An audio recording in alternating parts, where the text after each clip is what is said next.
So what I'm going to do in this is the AC/DC Thunderstruck Solo, where we've been creating. Now, one thing is to really break it down into pieces.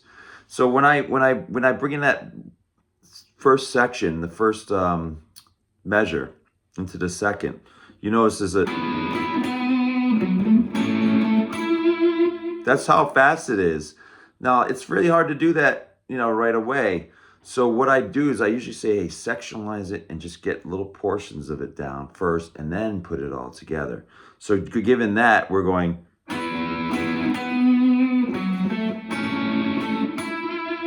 Now we have to get that rhythm down.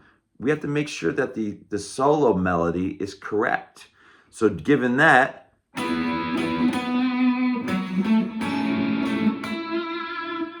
over and over and over, because that's how we memorize music in this context. So if you can get that kind of thing down, if you want to do it slow at first, obviously you going.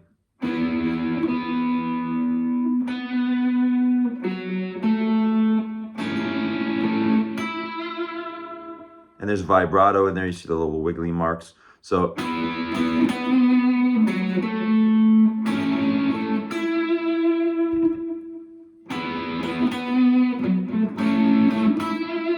wow, I keep doing it over and over and over. If I could get faster and faster. Now, giving that's the one little section I tore down. That was a good portion to break down. The next part is another phrase, another lick that goes. So you got to kind of go over that over and over and like that.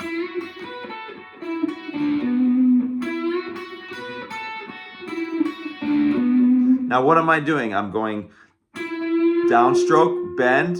Then I have this first finger flattened here nearby.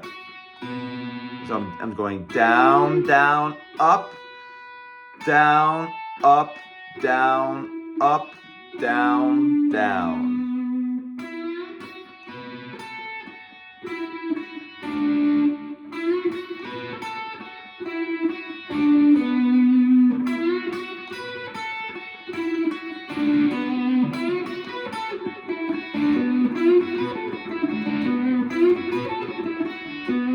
See how I'm doing it over and over and over.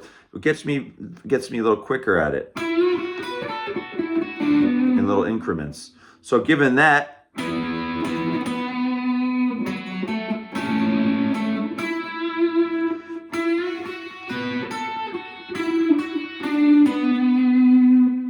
kind of breaking it down. See, I broke each section down and learned each one separately, and then I put it all together.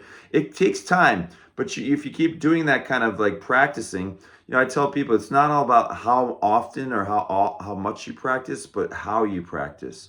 So giving that in context, break it down, those two sections, and then you want to add the lick to the end of it that we had in part 2. So given that, I'm going to go from the beginning of this to that lick, and then I'm going to add in a lick from the packet. Here we go.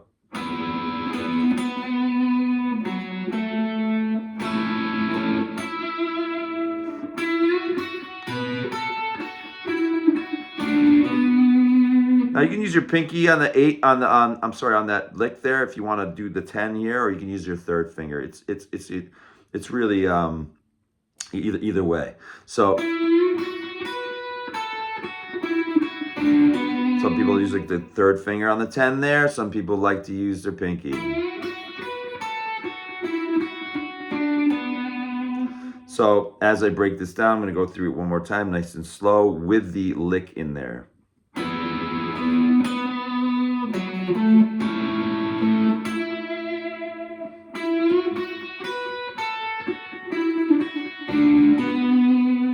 And then I'm going to go.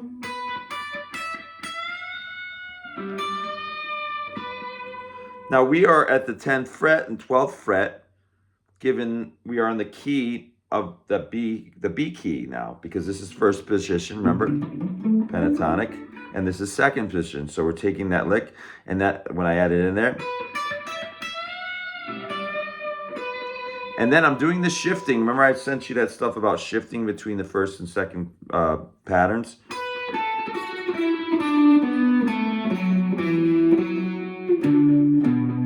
can land on the tonic.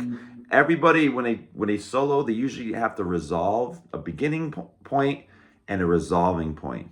How do you resolve? You have to resolve on the root note. That's how usually people start. And how do they begin? They begin on the root note quite often. So given that, this whole section is going to go.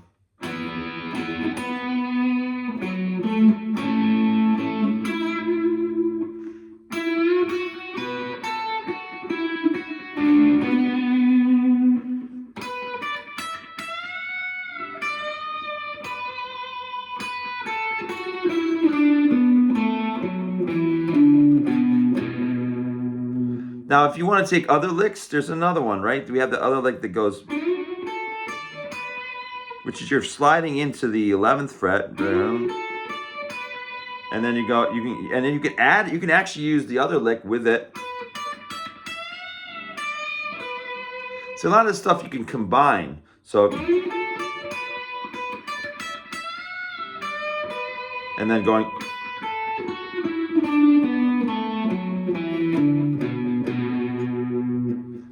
All right, so have fun with this. What I would do